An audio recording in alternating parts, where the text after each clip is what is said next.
De la musique, du rire, mais surtout du théâtre. À Fontenay-le-Fleury, la saison redémarre avec de multiples spectacles qui vous feront voyager. Pour en parler avec nous, je reçois aujourd'hui Jean-Daniel Laval, directeur du théâtre de Fontenay-le-Fleury. Bonjour et bienvenue sur Sensation. Avec plaisir. Alors la saison 2 reprend le 2 octobre avec Les Voisins, une pièce de théâtre qui relate le quotidien d'une dizaine de voisins joués par la compagnie Les Mauvais Élèves. Pourquoi avoir choisi ce spectacle comme ouverture de la saison ? Alors ça, c'est une sacrément bonne question. La vérité, c'est que c'est le spectacle sélectionné par le Mois Molière et en plus qui n'a pas eu lieu. D'accord. Donc je crois même que le titre Les Voisins va changer parce qu'ils étaient en création pour le Mois Molière, ça n'a pas été fait, donc ils ont reporté leur création pour la rentrée. C'est une compagnie qui a beaucoup travaillé avec Charlet et Dino, donc ça donne tout de suite l'esprit. Oui. Puis ils sont jeunes, moi j'adore. Voilà, les jeunes qui font des bêtises, j'adore. Très drôle, amusant et un petit peu barré. Et en plus, c'est une offre du Grand Parc, enfin de la communauté de communes, qui propose ce spectacle. Et on a dit banco, voilà, il y a quand même des choses de qualité au Mois Molière, donc pourquoi s'en priver, franchement. Alors le 9 octobre, on se retrouve face à une rencontre un petit peu absurde entre un passionné de chimpanzés et une primatologue devant la cage des chimpanzés, une pièce de théâtre divertissante et pédagogique. La pièce s'appelle Les singes aussi s'ennuient le dimanche. Quel est le synopsis de ce spectacle ? Alors je ne vais pas vous dire le synopsis, puisque là aussi c'est une création. En revanche, ça part de l'œuvre de Coppens, qui est un primatologue, je ne sais pas comment on dit, enfin bref. Oui, primatologue. Et que j'aime beaucoup. D'ailleurs, moi je l'avais vu dans une émission il y a très longtemps, je trouve que c'est un type formidable. Et donc ils ont eu cette idée, alors vous avez compris que la cage de singes devant laquelle ils étaient, c'est le public. Oui. Et donc je trouve ça assez amusant. En plus, c'est avec Mickey Sébastien, qu'on voit beaucoup à la télévision, dans des séries policières, des choses comme ça, et que moi j'ai connu toute jeune, et qui sont des gens formidables. Et moi, ça m'a amusé de me dire... j'aime bien quand les gens adaptent des sujets comme ça, un petit peu étranges, un petit peu singuliers. Alors, de là à vous dire si ça va être bien ou pas bien, j'ai l'honnêteté de dire que je ne sais pas, puisque je ne l'ai pas vu, et c'est une création. Mais enfin, a priori, quand on connaît les deux acteurs et puis le texte de Coppens, on se dit ça peut pas être complètement raté, quoi. Disons que ça promet quand même quelque chose de bien. Je vous confirme. La représentation de la pièce de théâtre Je serai la plus grande comédienne du monde est prévue pour le 16 octobre. Une comédie historique en 3 actes retraçant les ambitions de Sarah, la protagoniste.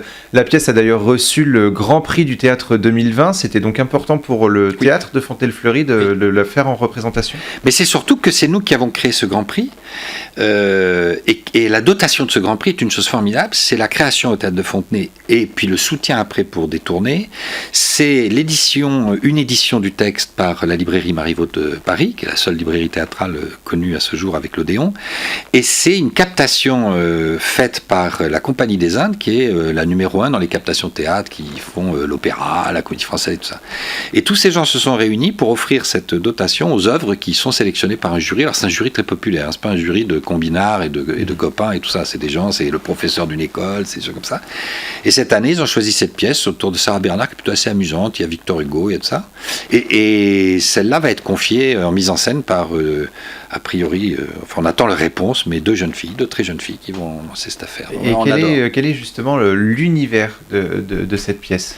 Alors là, on avait déjà une pièce comme ça du Grand Prix qui a cartonné pendant 3-4 ans, qui s'est jouée à Avignon, qui a tourné dans toute la France, qui s'appelait Prosper et Georges. On est dans l'esprit un peu du biopic, historique un peu, sur un sujet précis, parce qu'un biopic sur une pièce de théâtre, ça serait un peu long, mais sur le sujet précis qui était le caractère de Sarah Bernard face à Victor Hugo. En fait, comment elle a magouillé pour absolument jouer le rôle de la reine de Rublas, parce que voilà, ça vous montre un peu l'esprit pervers des artistes parfois qui savent être arrivistes quand il faut. Et le 20 octobre, vous accueillez l'événement Sensation en scène.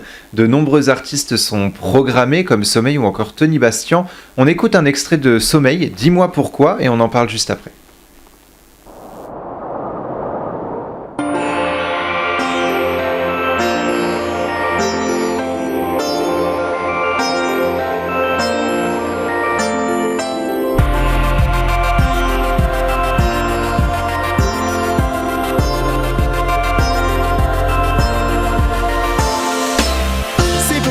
Un souvenir, mais le vent ne l'a jamais emporté.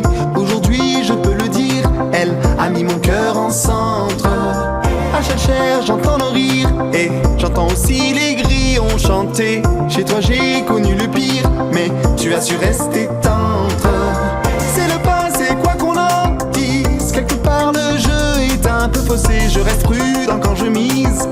sais à quoi m'attendre. C'est peut-être un souvenir, mais c'est aussi le plus violent que j'ai. Je ne voulais pas partir, mais je ne veux plus vivre comme ça.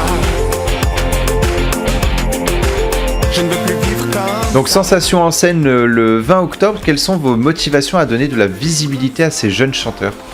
Écoutez, peut-être parce que je suis vieux. Non, mais il faut le dire comme ça. C'est une réponse. C'est-à-dire qu'à un moment, la seule manière de persister dans la vie et de rester jeune, c'est de se dire je vais pas rester avec mes potes qui croupissent dans leur passé, leur nostalgie, leur mélancolie. Je vais essayer de m'attaquer aux jeunes.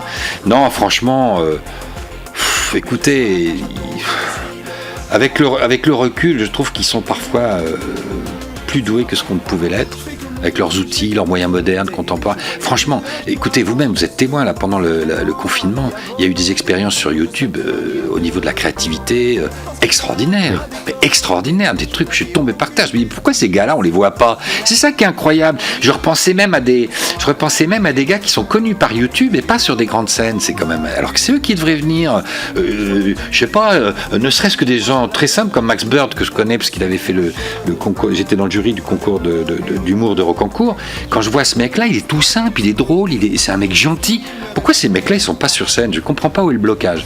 Donc peut-être que ça se débloquera avec le temps. J'aimerais bien, franchement, parce que les vieux trucs poussiéreux, il faut les balayer. On va embrasser vos amis qui croupissent. Oui. Et on va continuer le 6 novembre avec la oui, bon, j'en ai quand même quelques-uns. La compagnie Le Lézard Bleu qui jouera sur scène le Petit Prince, un chef-d'œuvre d'Antoine de Saint-Exupéry qu'il définissait lui-même comme un conte pour enfants à usage des grandes personnes. C'est un spectacle tout public où chacun pourra y trouver son compte ? Oui, je pense vraiment. Alors là aussi, c'est une création. C'est quelqu'un que je connais, que j'aime beaucoup, qui travaille sur Marie Leroy, qui travaille sur Bougival, qui fait vraiment un travail sérieux, je dirais laborieux au sens noble du terme, c'est-à-dire vraiment en profondeur. Et on mange ensemble et un jour il me dit, écoute, mon fils, qui a fait je sais plus quelle pub et tout ça, se passionne pour le théâtre et j'ai eu l'idée de le mettre en scène dans Le Petit Prince. Et Le Petit Prince, la difficulté, c'est l'enfant toujours. Hein. C'est pas toujours évident à trouver. Donc il faut des enfants de la balle ou des enfants qui ont un peu l'expérience ou des enfants qui ont le temps aussi parce que... Hein, et je pense qu'ils vont le monter parce que j'ai eu beaucoup de propositions de Petit Prince, mais alors comme c'est pas si simple à monter, j'ai toujours des propositions un peu insolites, un télo, voyez, avec de la musique un peu tam-tam derrière, des ambiances, des trucs. Je dis non mais les gars, Le Petit Prince c'est juste le bouquin quoi, faut pas aller plus loin. Et lui il va me faire une chose, je pense, j'espère, je croise les doigts, assez conventionnelle au sens noble du terme. Enfin le texte de Saint-Exupéry, ça reste quand même une merveille. Et on va quitter un petit peu le monde des enfants, en tout cas le monde des princes, et je vais vous poser une question. Comment se passerait la société si l'extrême prenait le pouvoir et quel serait l'avenir des journalistes ? C'est la question que se pose la pièce de théâtre Les Témoins le 13 novembre où on nous propose de découvrir ce que pourrait être la société si l'extrême droite prenait le pouvoir.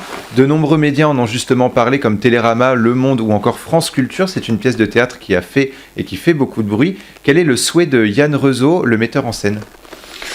Alors pour être très honnête avec vous, je ne les connais pas, je l'ai pris parce que le thème me fascine. C'est-à-dire cette équipe de journalistes autour d'une table qui viennent de découvrir que le pouvoir de l'extrême droite a été saisi, l'élection est passée, et je trouve ça, voilà, je suis très intéressé de savoir ce qu'ils en ont fait. Après, si vous me demandez à moi, vous savez, il y a eu une BD qui est sortie à l'époque où il y a eu Macron contre Marine Le Pen. Ils ont sorti une BD qui racontait l'histoire de Marine Le Pen est nommée. Où est-ce qu'elle va chercher ses ministres, comment elle... Bon, quelque chose moi je ne suis pas pour qu'elle passe aux élections, mais il ne faut pas non plus, restons calmes, il ne faut pas non plus s'affoler. Il y a en dessous, le pouvoir d'un président, ce n'est pas tout le pouvoir de la France. Il y a en dessous les locaux, les députés, les sénats, et puis surtout les administratifs, très nombreux. Bercy, le ministère de la Culture, ne serait-ce que. Avant de bouger tous ces gens-là, eux, ils arrivent, ils sont 12. Hein. Donc ça va être quelque chose de, donc, j'attends très de voir. Actuel. On va se quitter en musique. Merci beaucoup, Jean-Daniel Laval. Je ne chante pas, hein, d'avoir été avec nous. On va écouter un extrait de Little Rock Story. On peut également retrouver toute la programmation sur votre site théâtredefontenay.com. Et pour revoir ou réécouter cette émission, rendez-vous sur notre site et application Radio Sensation.